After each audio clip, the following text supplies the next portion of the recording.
Lep pozdrav vsem skupaj, hvala predsedniku Igorju Giliču za to priložnost. Sem z veseljem poslušal nekatere predloge oziroma večino njih, čeprav smo jih vsi skupaj že velikrat slišali. In mislim, da naš problem ni v tem, da nimamo dobrih predlogov. Je nekje drugi.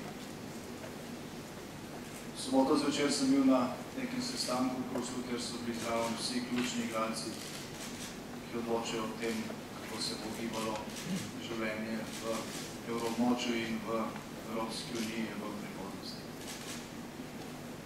Če si zdaj sposobim eno besedo od gospe Kurdove, vsi so bili zelo utrujeni, čeprav so zelo sposobni ljudi. Bila je velika zaskrbljenost. Vendar ne zato, ker ne bi bilo dobrih rešitev za probleme, ki jih Evropa ima, ampak zato, ker je vprašanje, kako jih uresničiti. Kitajska potrebuje en dan, da sprejme en sistemski finančni zakon. Združene države potrebuje 2 meseca za to. Evropska unija potrebuje od 1 do 3 let, da spremeni pogodbo. Še tam se lahko včasih krize tam. Vsaki od ključnih držav v Evropski uniji, vsake toliko časa so volitve, naslednje leto so volitve v Franciji in v Nemčiji. Nemški davkoplačevalci ne bodo pristajali na povečevanje sredstev v teh firewallih oziroma reševalnih fondih, kar so zahteve finančnih trgov. In situacija naslednje leto v evropskem okolju, kamor večinoma izvažate, bo zahtevna. Ta negotovost vpliva na poslovni optimizem. To samo po sebi vpliva potem na domačo porabo. In paradni konj slovenskega gospodarstva, kar ste izvozniki, ki ste držali navzgor v zadnjih 2 letih našo rast, da nismo bili v minusu, ampak vsaj malo v plusu, to je imel težave. Zato se je pač treba pripraviti. Na to sami bistveno ne moramo vplivati. Ampak zdaj ne govorim o tem zato, ker mislim, da vi tega ne veste, ampak zato, da bi naredili to primerjavo. Tudi v Sloveniji ni problem, da ne bi poznali dobrih rešitev. Ogromno ste jih našteli. Vprašanje je, ali smo jih sposobni dejansko uresničiti. Že to, da imamo predčasne volitve decembra, da se bo vlada sestavljala preko novega leta, pomeni, da smo si naredili z enim samim takšnim tajmingom velikanske težave pri funkcioniranju številnih podsistemov v naslednjem letu. Imamo v mnogih delih neuporaben proračun za prihodnje leto, ki ga pa enostavno do 1. januarja ni možno spremeniti. Potrebujemo nekaj resnih ukrepov pred novim letom, pa je veliko vprašanje, če bomo lahko sprejeli.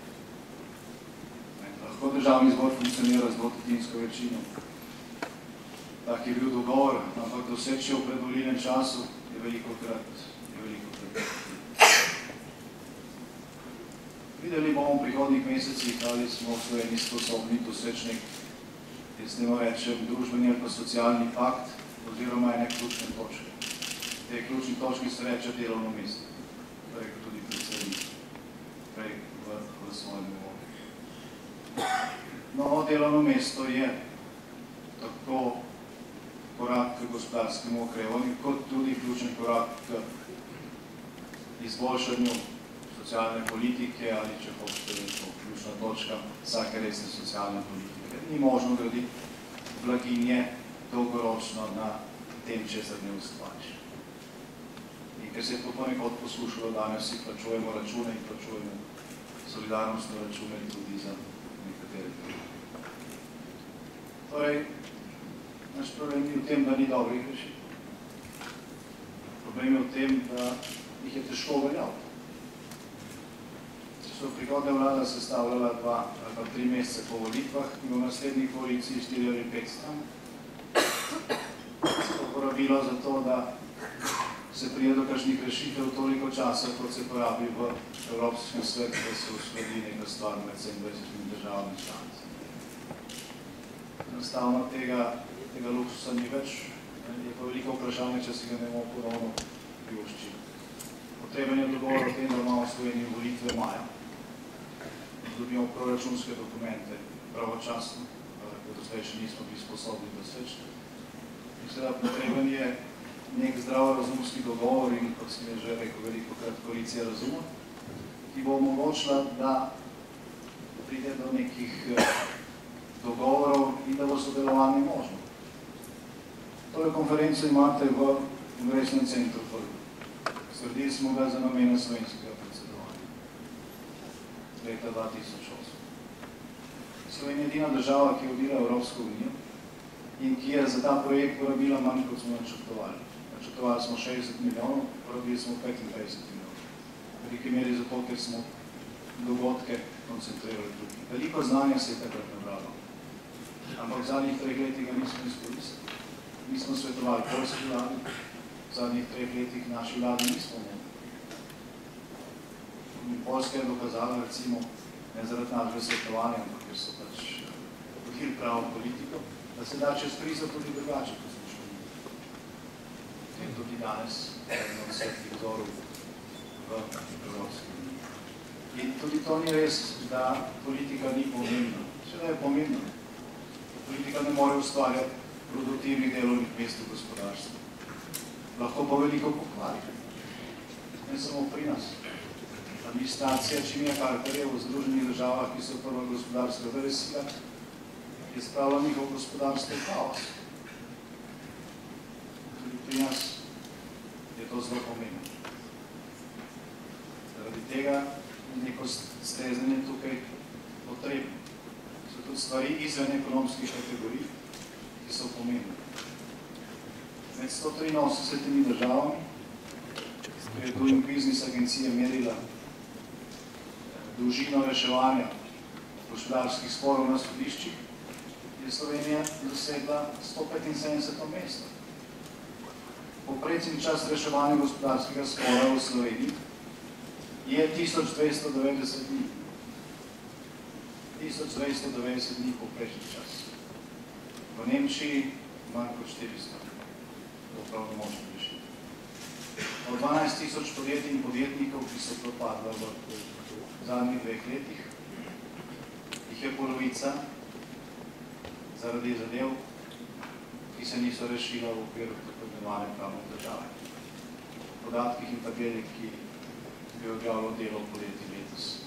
Pravi veliko, politiko lahko seveda tukaj veliko naredi. Eno leto je skrajni rok, ko bi morali biti taki spori rešeni.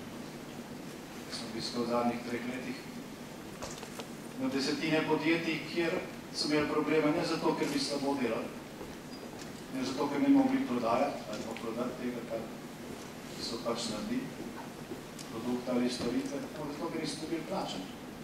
Niso bili plačani pravočasno sledi. S tem se vsi srečujejo.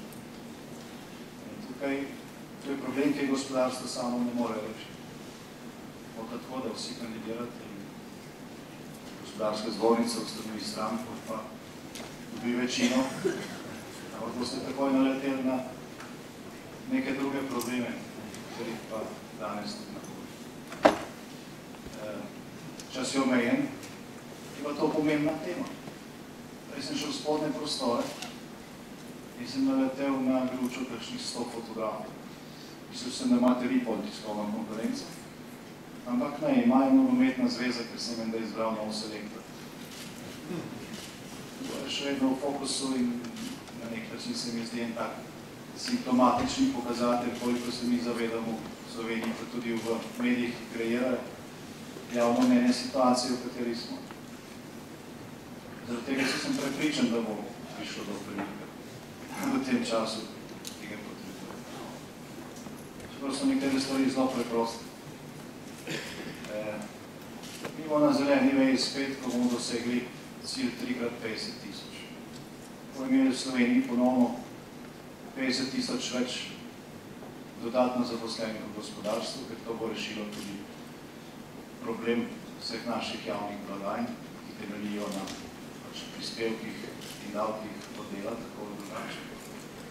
In ko se bo približno 50.000 teh, ki so danes zaposleni v državnem ali paradržavnem sektorju, ne pojavilo na zavodih za zaposlovanje kot brezposelni, ampak ko bodo dobili delo v gospodarstvu. takrat bodo naše nacionalne bilance takšne, kot so bile pred 4-5 leti in to na trdnih zdravih temeljih. Ker so to, se mi zdi, usodni problemi in je Slovenija pred odločitvami, ki so tako pomembne, verjetno najpomembnejše po letu 1991. Se mi zdi, da bomo vsi blagosloveni, če bo to v ospredju razprav v naslednjih tednih. To je prva razprava, volite zapravo pregrati. To je prva taka resna razprava, ko se pogovarjamo o resnih stvarih. Pa se ve, zdaj že mesec po pogledu. No, če bo vsaj čas, ki je pred nami, produktivno izkoriščen, bomo res morali narediti kakšen korak naprej. Mi bomo sami organizirali na tem istem mestu, v tem istem prostoru 9. novembra podoben pogovor, ker bomo povabili tudi predstavnike gospodarstva iz zbornic, ki danes niso, ker so tudi pomembni. Nekaj dni kasneje bo tak pogovor v Mariboru, kamor bomo povabili sindikate. Ne oni povejo, kako vidijo rešitev. Ne da mi nekaj predlagamo in so potem proti. Ker časa ni veliko, ker zadeve moramo v našem skupnem interesu, ne glede na to, kdo bo vodil vlado, uskladi to novega leta. Drugače bo ta dediščina zaradi nesrečno izbranega časa, v katerem gre nacija ponovno na volišča, nek nizki kamen okrog vratu ali nov prihodne vlade, se bo s tem otepala pol leta na mestu, da bi se vrtila resno. Izkoriščam to priložnost, se opravičujem. Tudi zato, ker je pač izkoriščam, ampak se mi zdi pomembno, da vse, tudi politično konkurenco, vabim na to debato 9. novembra, da jo nadaljujemo. Hvala.